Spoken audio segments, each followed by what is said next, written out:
When you think back to 1985's Robotech, the Macross Saga, the first thing that probably comes to mind is transforming jets and big alien invasions. And yeah, it has all that.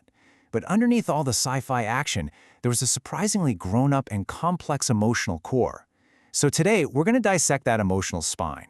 We're going to look at how this classic 80s cartoon used its characters to talk about war, love, and what it really means to rebuild a whole civilization right from the ashes. So it all kicks off here. The Super Dimension Fortress 1, or SDF-1, isn't just a ship. It's literally a city with engines. And inside are 70,000 civilians who thought they were just showing up for an air show.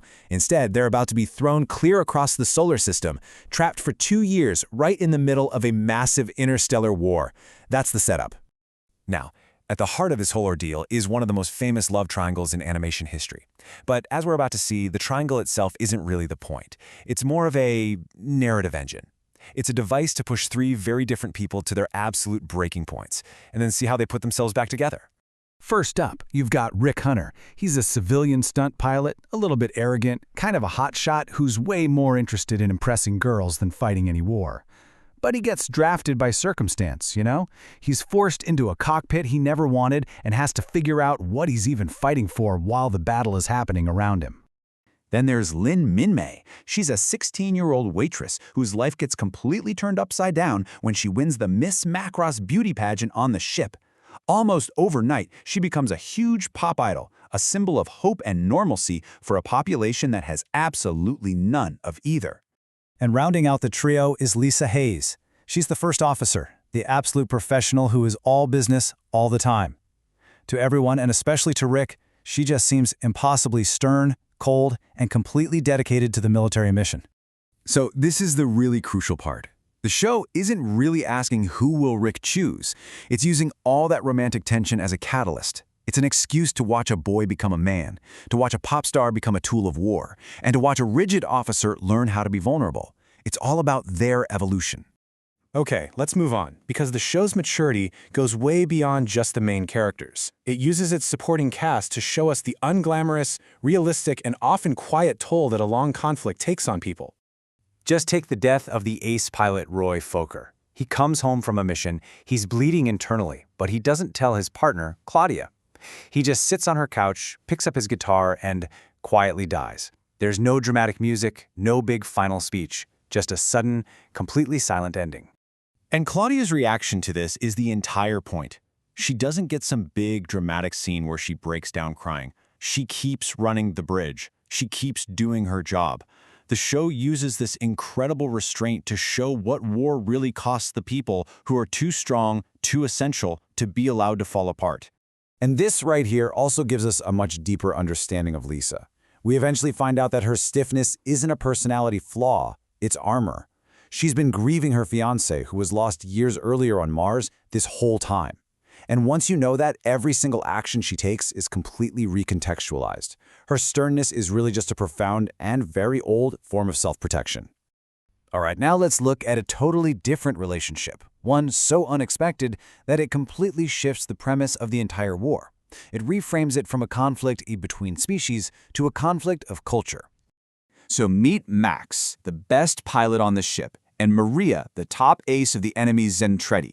After he gets the best of her in combat, she shrinks down to human size, infiltrates the SDF-1, and plans to kill him. They meet in an arcade, fall for each other over a video game, she tries to knife him on their first date, and he proposes right there on the spot. It's this absurdly charming whirlwind romance. So then their wedding is broadcast to both fleets.